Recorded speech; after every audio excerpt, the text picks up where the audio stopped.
somebody at Blizzard headquarters, some CFO pulled this up, and he's like, we gotta figure it out. How do we beat Regis? Look at this guy. He's the biggest threat to our company. The big question here is Blizzard blaming streamers for the Battlegrounds and Runestone fallout? Is it my fault? Did I ruin Runestones? Did I ruin the Battlegrounds Tavern Pass? Well, I don't know. We're going to talk about it. So here's how this story started, right? RDU put out a tweet today. Survey sent out to people who didn't buy the Battlegrounds Pass. Is Blizzard trying to blame streamers / content creators, or am I reading too much into this? Seems like a wild survey either way. And here is one of the questions in the survey that sort of started this conversation. You said you haven't purchased the Battlegrounds Season Pass yet. Which of the following best describe why you haven't? Please select all that apply. And the number one choice here was, I've heard bad things about it from streamers and or content creators. So Blizzard is saying, hey, maybe it's the streamers that are wrong, not us. Maybe it's the children who are out of touch. So a lot of people read that and said, hey, wait, like, really? Isn't that a bit like blaming the messenger? For instance, I thought this tweet put it pretty tightly here. This poll is made to blame the messenger. If a streamer says something bad about the game and I stop playing, it's because I agree with the points the streamer brought up. If I disagreed and thought everything was fine, I'd ignore the streamer and keep playing the game. I certainly think that's right. At least for me, whenever I try to present bad news in the world of Hearthstone, I don't try to manipulate or influence people into thinking specific ways about it. I'm just saying, hey, look, here's this thing. I have some concerns about this personally, and I just give them the information to make decisions themselves. I don't believe I'm so important or so influential. I'm not such an influencer that I can talk people into things with no support or data or evidence. It's only when things are inherently bad and I point at the bad thing and I go, hey, that might not be so great. Maybe that's bad. People go, oh yeah, maybe that is bad. If I pointed at something good and said, hey, that's bad, people would just ignore me. They'd be like, you're being stupid, Regis. And some people do that anyway. I kind of felt the same way when I actually took this survey last night. They sent it to me too. It just goes out in emails. Random people get it if you've engaged with Battlegrounds, or maybe not too. I don't know. And I did come away from it feeling a little salty about this. Like, man, are they really using this as a way to like blame us reporting things or blame us sharing our feelings on things? It certainly feels like a shoot the messenger kind of situation here. Now, a couple things to point out. These are in random order. It's not like the streamers thing is always first here. This are just happen to be on the one this guy screenshotted and the one that RDU managed to show here. So it's not like they're putting us first and foremost or anything. Just a coincidence there. But still, the fact that it's there at all definitely made me feel a little bit, it just was like, man, because here's my thought, right? The reason you send out these surveys typically, or if at least in a good faith interpretation, is that you're looking for actionable data. You want to create data that gives you information that you can act upon to improve a product, make more money, better communicate with your community, whatever your goals might be. In this case, you have to assume to make as much money as possible to get a return on the investment of the Battlegrounds Season Pass is probably what they're thinking about. How can we make sure Battlegrounds Season Pass sells well? And if you're looking for actionable data, typically you want to collect data that is within your realm of influence. In other words, what are things that we have the control to change? I can change these variables. I can change the price. I can change what's offered. I can change the messaging around it, right? I have influence over these things. So I'm going to collect data on these actionable points where we can do something. But what the problem is if they're asking about what streamers say or content creators say, that's not an actionable lever in a good faith interpretation. There's no way for them to influence streamers in a good faith way. Now, of course, there are some bad faith ways to influence streamers. We can shell out some money and pay people to say nice things.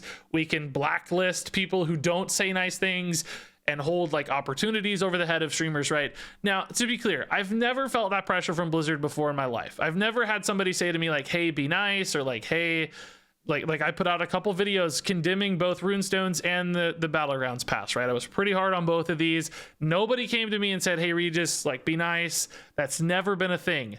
But when you see things like this pop up in a survey and you start to imagine these sort of monetization guys sitting in an office sort of twirling their mustache, you know, as the stereotype might be, you start to think, man, they're worried about me. They're thinking about what I'm saying as an impact on the monetization side of Hearthstone. Like, man, that makes me a little uneasy, to say the least. Like, suddenly, are there going to be pressures to say things? Are we going to miss out on opportunities because you know, these sorts of questions exist? Are people going to get paid to say nice things? Suddenly it's like, wait a minute, that's not a system we want. And here's the thing, right? For me, who cares? I am now big enough. I'm famous. You know what I mean? I have a successful enough stream and YouTube channel, whatever. For me, the gears are turning. I don't need support from Blizzard at this point. I have a great audience. You guys are super supportive. You know, if Blizzard blacklisted me or whatever, cut me off, who cares? It would have a small impact on me, certainly, but not a meaningful one. Like, it wouldn't, you know, I'd stay in business. I'd still be happy making videos. We would be fine. You know, so I kind of have some impunity here. I can sort of navigate this without feeling a lot of pressures. Like, I don't have to feel uneasy about these sorts of things. If I can say what I need to say without repercussions that matter to me. But there are a lot of streamers who aren't in that position, who don't have like big successful YouTube channels, who don't have thriving streams. Suddenly, there are people who are reliant on Blizzard for opportunities. They need card reveals. They need theory crafting streams. They need tournament invites, you know, event invites, hosting invites. That helps them finance their stream. It helps them grow their stream. They're dependent on Blizzard for success. So when those smaller streamers and content creators see something like this, even if it's not blatant or if it's not like holding it over people's head or holding them hostage, you still introduce this sort of subconscious doubt where you say, crap, Blizzard's really paying attention to this. Like, they're trying to blame streamers. Maybe I need to be nice. Maybe I have to really be careful about what I say, or I'm going to miss out on opportunities. And by the way, I can't blame them for that. It's like, it's their livelihood. They have to be careful if that's what they're worried about. Again, hopefully that doesn't happen. Hopefully this is not a signal for that happening, but it introduces those sorts of thoughts and concerns for people. And that has its own impact. Suddenly people feel like they have to guard what they say a little bit, and they maybe can't be as straightforward or honest. And seeing things like this could definitely create some of those pressures and uneasiness. For me, it's pretty easy. Like, at first glance, I was like, man, that sort of feels bad. And I just kind of moved past it, whatever, you know, it doesn't matter. Now, of course, there's another interpretation here I want to acknowledge, is that, you know, maybe there's no bad faith here at all. Maybe this is not some evil monetization guy in an office twirling his mustache, right? There is an interpretation here where this is literally just, maybe we're using this as an excuse for things that aren't actionable. In other words, you know, this gives them an out to say like, well, there's nothing we could do. The streamers are mad, and that's why it's not performing as well, for instance. And maybe they're not saying this is actionable, or this is something we can influence, or this is something we can change. Maybe they're saying, actually, we can't change this. There's no way for us to fix this.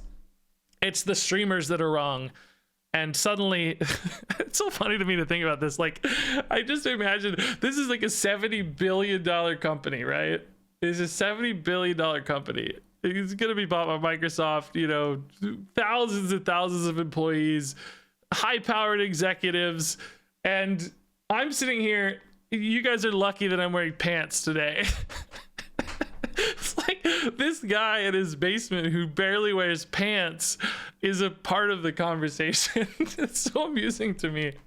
And of course, it's not just me. I'm not really even probably the biggest thought when it comes to Battlegrounds. I did make some negative videos, but you know, I'm not the most important Battlegrounds voice, that's for sure, or even an important one. But it's so funny to think about these streamers being a real consideration. I mean, here, look, I pulled up the video that I made about Battlegrounds being pay to win. This guy, This guy right here, somebody at Blizzard headquarters, some CFO pulled this up, and he's like, we gotta figure it out. How do we beat Regis? Look at this guy. He's the biggest threat to our company. He's gonna get us. So that's what I think about. It's just so silly to think that streamers would ever be considered like a threat or a major concern when we barely wear pants. We can barely be bothered to put pants on, and it's like, well, the streamers are gonna get us. Now, here's the deal, right? Like I said, my first glance at this was similar to RDU, pretty uneasy. Like, I was like, oh man, I feel like they're just throwing us under the bus here. In hindsight, probably a little more innocent data collection. Take your own interpretation of it as you want, right? I wasn't as salty about it as I kind of sat down and thought about it. That said, I did, there were some other just great points on Twitter I thought I'd bring up here. Celissa, who the F wrote this survey? Is it real? They literally left out what people complained about most. 4 heroes being behind a paywall. I haven't spoken much about the Battlegrounds past, but this survey pisses me off for numerous reasons, assuming it's real. It's definitely real. I took it myself. Celissa goes on to add some details here. I'll let you read through this real quick, or pause it if you want to read through. I'm not going to read everything, but we actually got... this guy screenshotted the rest of the survey. Some other questions here. And I actually wanted to take a little bit of a look at this from a survey design standpoint. Most of you won't know this, but I actually went to graduate school for survey design and methodology and, the sort of data analysis after that, once you get your data back for surveys. Now, it has been 11 years since then. I basically was in a PhD program. I am ABD, as they call it, all but dissertation. So I did not finish my PhD, but did everything else as far as the coursework is concerned.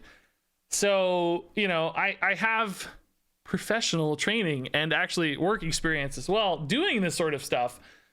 Now, again, it's been 11 years since I've even thought about survey design. I abandoned that field to become a content creator, really, to start working as a writer online, and then pivoted that into more of a generalized online e-commerce marketing role. So this is not something I've thought about a lot or don't really know well anymore, but there were still just some very obviously wonky sorts of things about this survey, which are weird. Like even just the phrasing of this question, which of the following best describe why you haven't? You can't have multiple things that best describe, right? Like if it's a rank ordered list, that would be a better way to gather this data, but it's not. These are just binary selections. You just pick, this is a reason why, this is a reason why, this is a reason why. There's no rank ordering, there's no weighting here. So they're just throwing a lot of data away with this question, because now, if I select 3 things that were all somewhat influential in my decision, you have no idea which one was most important to me. You can't rank order them. They're weighting them all, even though one might have been 10% of the reason and one might have been 70% of the reason. They're just losing that data. So they're not using any sort of scale, the typical strong agree, strong disagree, etc., to give weighting to each question. Maybe just like this is better. For instance, I've heard bad things about it from streamers. Like, that's just not phrasing I would ever have used in a professionally written survey. Personally, I would have tried to find a noun here that described or multiple nouns even, right? I heard it cost too much from streamers. I heard it wasn't fun from streamers. You try to identify as many things as you can. You don't want super broad variables. You want data that isolates as much as you can independently, right? But that's not that big of a deal, I guess, right? Maybe that's too deep. Maybe they want the survey to be too long. There are reasons you could certainly do that. And then this question is really weird. How much do you agree with the following statements about the recent Battlegrounds update? And there's nothing to agree with. There's no scales. Maybe if you open these up, there are scales. I don't remember. I know that there were some whose name I'm blanking on. They have a name. I don't remember their name, but the typical 5-point strongly agree stuff. Maybe they're here if you expand these, but as I recall, I don't know if they were or not. Maybe they just need to be expanded, but that's a little strange. But it says, please select all that apply. I think these were, again, binary responses, which is very Likert scale. Thank you. Yes. These are all, I think, binary responses, if I remember right. Now, this is a little bit strange, too. The phrasing on these questions, and we finally have our Likert scale here. The phrasing on these questions is a little bit weird. Like, Battleground Season Pass is required to have fun in Battlegrounds, right? That leaves no room for nuance. That's a very forced binary response, because you either it's required or it's not. Now, they've used this Likert scale to add that spectrum there and add that nuance there, but I don't think you should use the word required in that case. You should say Battlegrounds is more fun with the season pass, or vice versa, right? And then you have this like non-binary forced thing, because I might say, well, like, Battlegrounds is a little fun with the season pass, without the season pass, right? It's more fun with the season pass, but is it required to have fun in Battlegrounds? Well, no, it's not required, because you can have a little fun. So then you might say strongly disagree, because it is absolutely not required to have fun in Battlegrounds. But then strongly disagree doesn't really represent your opinion, because what you're actually saying is, yes, the Battlegrounds pass makes it more fun. In which case, to sort of capture the spirit of this question, you might say somewhat agree. But based on the wording here, you're really pointing people towards strongly disagree, because suddenly required is such a firm, hard cut sort of word that there's no nuance to interpret in it anymore. So that's a really weirdly written question. And again, Battlegrounds is only winnable with specific heroes. Building these limiters into the questions creates really wonky response data. You should say Battlegrounds, or something like, you're more likely to win in Battlegrounds with specific heroes. Because you're not only winning with specific heroes. Of course, you can win with other heroes, but that misleads the spirit of the question, again, favorably towards Blizzard. So again, it's just a really weird wording. I mean, this last one's pretty good, I think. Owning Battleground Season Pass makes Battlegrounds more exciting. Yeah, that one leaves it open. That one's better. But again, required to be competitive. Those are questions I definitely would have taken another look at if I were building a survey. And again, you know, this was a once professional opinion that is not by any means up to date. It's very out of date. How appealing are each of the following? These seem fine. Pretty straightforward. Split out to legendary, non-legendary is nice. Like, that's good. Discovering 4 heroes to start a game. This is the thing that's most interesting to most people. And as you can see, this guy filled it out. This is extremely appealing. And these are not. So that's interesting. I remember there was one question oh, this one. I forgot to talk about this. Quests shake up the Battleground meta. Now, this is going to sound stupid to you guys, but this is a real, you should never, I don't think, ever use a word like meta in a survey like this, because yes, we all know what a meta means in a video game, but a casual player, I don't know that they're going to know what the term meta is. This assumes a lot of foreknowledge that not everybody's going to know what that means. I don't think that term's as common as most of us would expect. I would have tried to avoid this. Okay. This is the net promoter score here. This is the net promoter score. This is not something I dealt with actually as much in survey design school. This is something I dealt with more in startup marketing world. We use this a lot in as a how likely are you to recommend this to a friend or colleague? Basically, a 9 or a 10 is good. 7s or 8s are called passives, like they don't really matter. And anything below 7 is garbage. That means you're not recommending it to people. So you want to get all 9s and 10s here to make this feel good. And it was amazing to me that how many just absolutely enormous strategic decisions and financing decisions, how much would go into this one question in the sort of startup VC world, from what I could see. This question was outrageously important to people. I don't know if Blizzard's going to put as much weight in that, but I don't think almost anybody is likely to select 9 or 10. I think it's very, very unlikely. It's hard to recommend Hearthstone in general to people because it's such an expensive game. Now, Battlegrounds isn't really as expensive necessarily. You know, it has a paywall now, but it's a pretty low entry one, but still not quite as likely to recommend as they would have been in the past. So I just can't imagine that one being a success. Yeah, like this. What impact did community-made content or conversation have on your opinion of the most recent Battlegrounds update? Again, all about the conversation or the kind of community-made content side of it. Like, did Regis Kilbin's video influence you? How much impact did Regis Kilbin's video have? It's just, again, that feels like such a frustrating thing to ask. What is Blizzard going to do with this? Okay, so these all come back extremely negative impact. Okay, the streamers are the reason this failed. how does that help? What's the actionable side of that? Do we shut up the streamers? Do we blacklist streamers? Do we ask the streamers for more input? Maybe would be one positive interpretation. Like maybe we weigh their opinions more, because we didn't really get to weigh in on this stuff. You would hope there's some positive interpretation, but I could certainly see why it makes people nervous.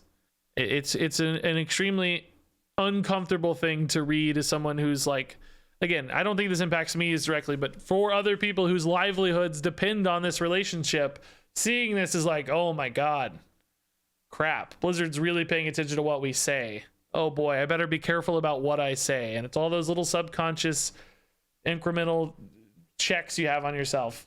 So I just, I can see why people would get nervous about this.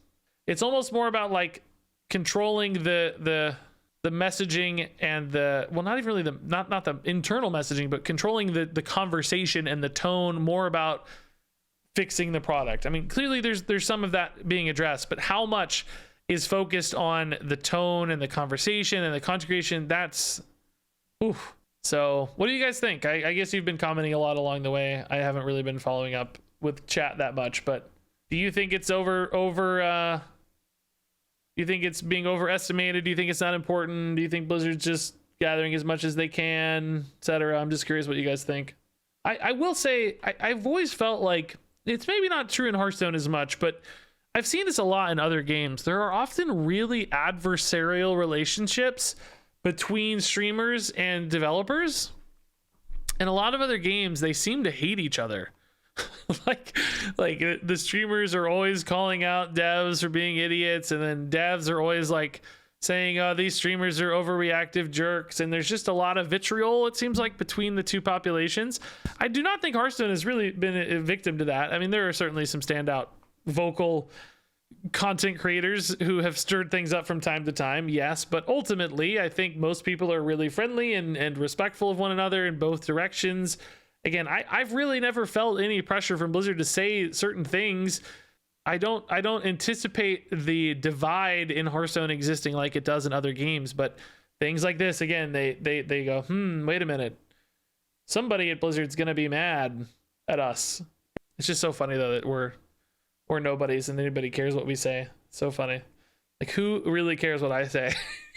Nobody cares. I don't think most of you care. You come to me to hear what's happening, and then you make your own decisions, right? You don't wait for me to tell you what to do. I am merely someone who is informing you. I am not influencing you. Most of you have your very own, independent takes, and that's good. That's what we want. We want you guys to, I want you to think for yourself. Please take my information. I usually try to present both sides of things as fairly as I can. Sometimes they're certainly not weighted evenly, but I try to give you alternate thought patterns and see which ones you pick. And it's usually similar to what I think, sure, but that's because usually I'm pretty level-headed and well-reasoned, and as are you. So, is Blizzard blaming streamers? The takeaway answer here, I mean, there's a hint of it, yes. Again, I did feel uneasy reading this. Is it outright? Is it bad yet? No. I mean, you have to wait to see what happens. If there are things that come out of the survey that point more blame to streamers or try to restrict what streamers say, then yes, that's absolutely awful. That sucks. We don't want that. But I will say Blizzard has come out to say hey, don't worry. Here's Alkali, the community manager for Hearthstone. We should put this out there. Hey, Hearthstone community, we're seeing lots of discussion about survey that went out. Eep! We hear you loud and clear. Two things. No offense to streamers. We value your influence, or we wouldn't even consider asking players if they've heard about something from you. Two, the I don't like changes from perks could have been worded better. That's one we talked about. We'll work on that. It's important you feel heard. And yeah, the random order we talked about. So, they're acknowledging at least. So again, who really cares about streamer problems? Streamers are always really self-absorbed because you have to be a little bit narcissistic to be a streamer. So a lot of us overvalue our importance and feel a lot of self-importance, right? I do not think this is a conversation anybody should care about because of its influence on streamers. Who cares really how we feel or what happens to us, right? Who cares? But it is a little bit concerning, maybe as a context of how Blizzard is reacting and listening to feedback, because if they're using sort of scapegoats or blaming the wrong sorts of things, or not gathering actionable data, then I think that does influence some of you negatively. That is something to care about. That is a concern for the greater Hearthstone community. So I really only talk about it as a consequence of that side of it. But ultimately, who cares about us? I'm here to get offended on behalf of streamers. Yes, perfect.